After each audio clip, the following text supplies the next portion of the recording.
Oke, pada kesempatan ini, pada tahapan ini, jadi saya bakal melanjutkan langkah-langkah pengujian data yang sebelumnya udah uji di program SPSS. Saya akan lanjutkan di program eViews. Oke, jadi di program eViews ini saya akan melakukan pengujian data, yaitu pengujian regresi, kemudian pengujian hipotesis. Oke, nah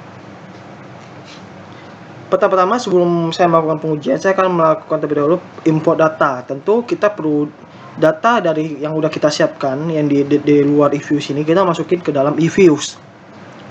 Oke, jadi kita punya data dalam bentuk Excel. Oke, kita akan masukin ke dalam eViews.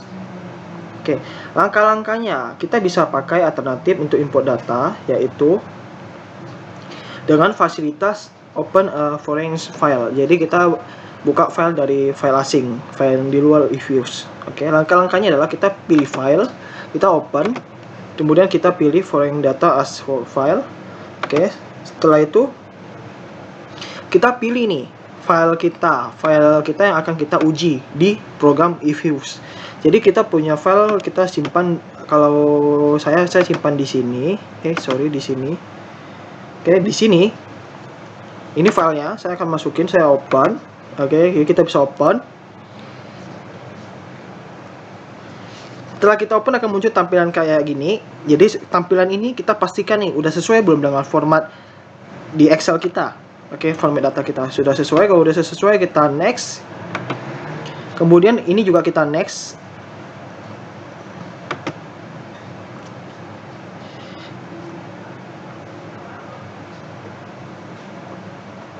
Kemudian step 3 ini kita juga next. Nah, sampai di step 4. Oke, di step 4 ini kita pastikan cross section ID seriesnya udah ada nama kode, date seriesnya udah ada nama tahun. Oke. Setelah udah oke, kita finish. Oke, kita yes. Nah, kita akan peroleh tampilan seperti ini. Oke. Nah, langkah selanjutnya adalah, ini kan berarti work file kita sudah siap kita gunakan. Namun kita dapat tambahkan objek baru untuk format. Dengan format unstacked. Oke. Jadi kita bisa klik bagian pro ini. Kemudian kita pilih ini. Reset current pack, kemudian kita unstack in new pack. Kita klik. Nah, akan muncul seperti ini. Kita isi. Di sini series kode ini kita isi, series number ini kita isi kode. Oke, kode. Series name kita isi kode. Mau series name kita isi tahun.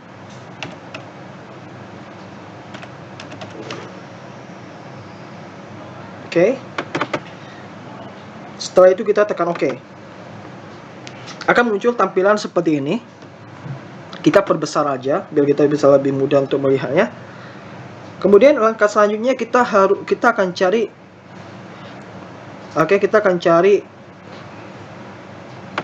kata kode atau kata pull. Jadi kita bisa cari yang ada gambar P-nya. Jadi kita bisa geser, cari. Oh ya, kalau teman-teman bertanya, ini apa sih? Ini saya jelaskan, kebetulan saya juga kemarin penasaran dan saya coba cari tahu, saya pahami sendiri. Ini artinya reference, oke, dan ini kode perusahaan, oke. Jadi variabel ditambah dengan kode perusahaan, oke. Jadi variabelnya perusahaan ini loh, gitu maksudnya.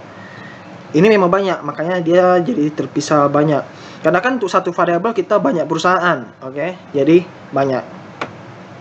Kita lanjutkan pencarian kita. Ini dia yang kita cari. Kita tekan. Oke, setelah itu akan muncul tampilan seperti ini. Nah, dari tampilan seperti ini, kita akan melakukan langkah estimasi regresi model, regresi panel. Oke, jadi kita pilih. Ini kita udah masuk ke pools, kemudian kita pilih estimate. Kemudian kita masukkan dependen kita. Kebetulan pada penelitian ini kan dependen kita adalah tax avoidance. Oke, tax avoidance kita masukin TA. Kita kasih tanda tanya. Oke, kemudian kita masuk ke common coefficient. Di common coefficient ini kita masukin kodenya C, coefficient, sama dengan kita variabel independen, variabel kontrol, kita masukin ke sini juga. Kebetulan variabel independen saya ada 3, yaitu transfer pricing, TP. Kemudian saya ada earning management, AM. Kemudian saya ada CSR, Corporate Social Responsibility, CSR. Kemudian saya ada variabel kontrol sejumlah 4 variabel. Variabelnya itu film size. Saya di sini kasihnya F size. Oke. Kemudian ada variabel profitabilitas. Saya di sini kasihnya prof. Oke. Kemudian ada variabel kontrol lainnya yaitu refresh. Saya kasihnya left. Kemudian ada variabel satu lagi yang terakhir ini adalah variabel capital intensity. Kapiten. Saya kasih ini kapiten. Oke. Setelah itu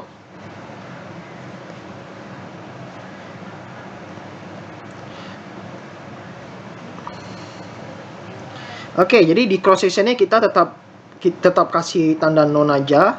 Kemudian di period ini juga kita kasih non aja. Karena estimasi pertama kita adalah menggunakan PLS. Jadi model kita estimasi pertama itu kita akan pakai PLS. Selanjutnya kita pilih, ini sampel ini periode 1 sampai periode 4. Jadi teman-teman bisa ganti juga. Jadi bisa ganti tahun teman-teman uji datanya tahun apa gitu. Jangan lupa ini. Setelah itu tekan OK.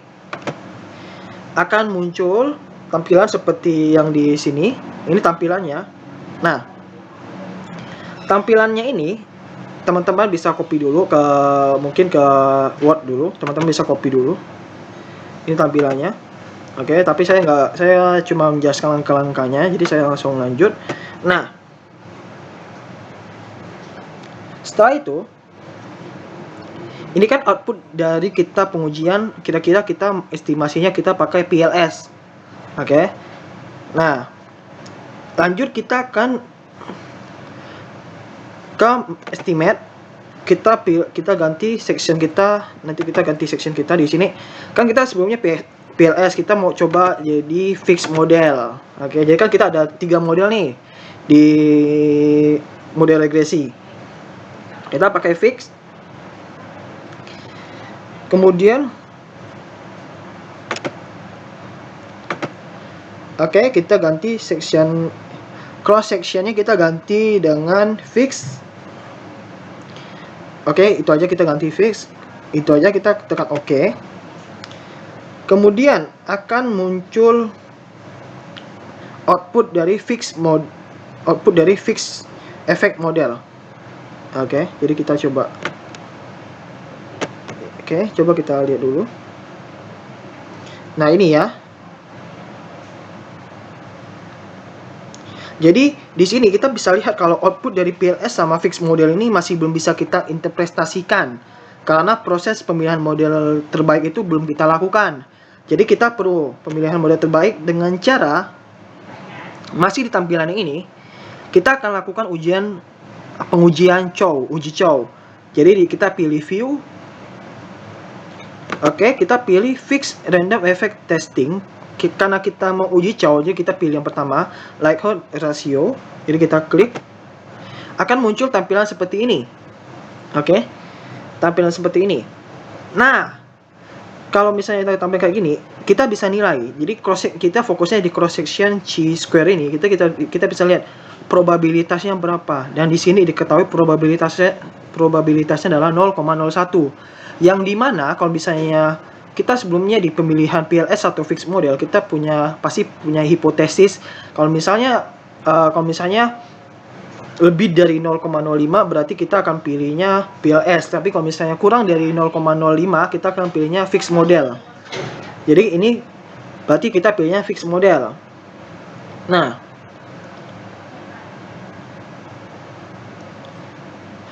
setelah ini kita akan lanjutkan pengujian kita untuk uji Hausman.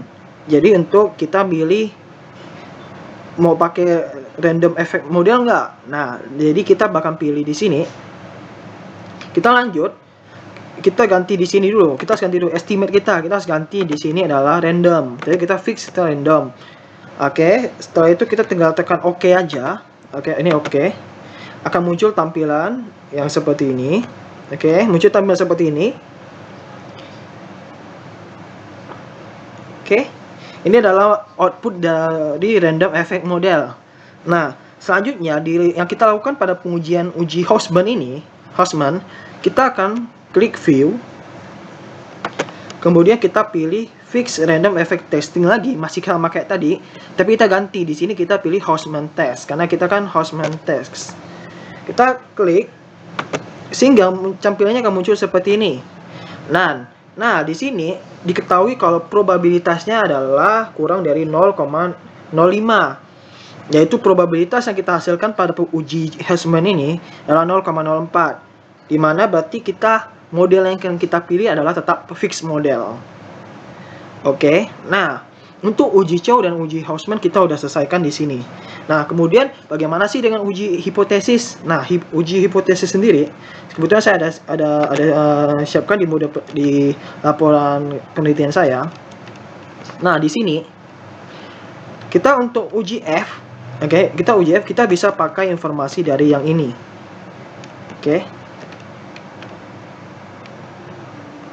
Nah, di sini kita kan langkah-langkah awal kan kita di sini ada melakukan pengujian. Di langkah awal kita ada melakukan ujian yang hasilnya adalah ini, dimana probabilitas kita adalah 0,00399. Kita bisa singkat jadi 0,0003 atau 4. Untuk uji F. Kemudian setelah uji F kita ada uji T. Kita kan tadi ada outputnya juga tadi yang pakai random. Uji T ini kita bisa pakai yang di sini. Ini dia. Kita bisa lihat kita bisa pakai kolom ini. Ini hasil yang terakhir kita untuk melakukan uji efek tes ini ya. Jadi di sini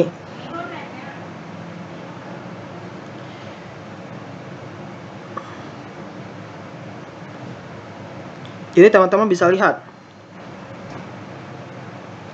dimana kalau di sini probabilitasnya teman-teman bisa nilai. Jadi data ini yang akan teman-teman gunakan untuk melakukan bagian ini ya. Bagian ini yang akan teman-teman masukin ke dalam pengujian T, pengujian hipotesis teman-teman. Jadi teman-teman pasti punya hipotesis, misalnya transfer pricing berpengaruh signifikan positif kepada penghindaran pajak. Nah, melalui hasil uji ini, probabilitasnya sama nggak dengan hipotesis teman-teman? Kalau misalnya sama, berarti hipotesisnya teman-teman terbukti. Kalau terbukti, teman-teman nantinya akan teman-teman juga akan mencari jurnal sejenis yang menguatkan hipotesis teman-teman, kemudian hasil uji teman-teman. Nah, itu uji T. Kemudian lanjut ke pengujian. Sebenarnya tadi hasil outputnya kita bisa pakai juga untuk uji R-square. Adjusted R-square.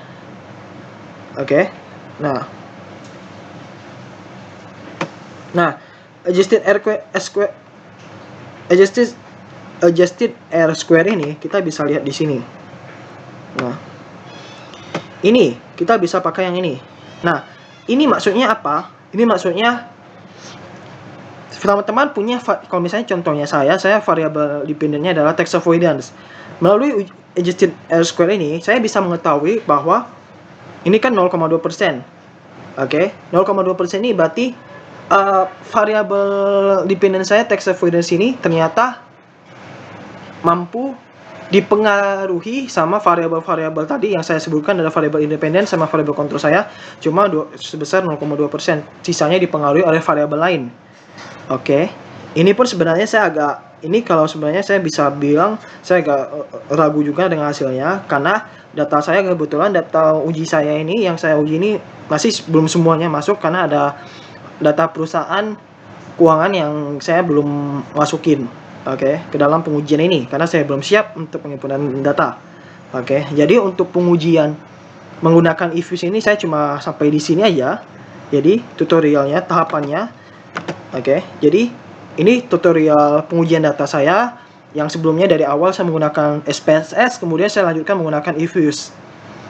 Jadi Sekian dari video saya. Terima kasih.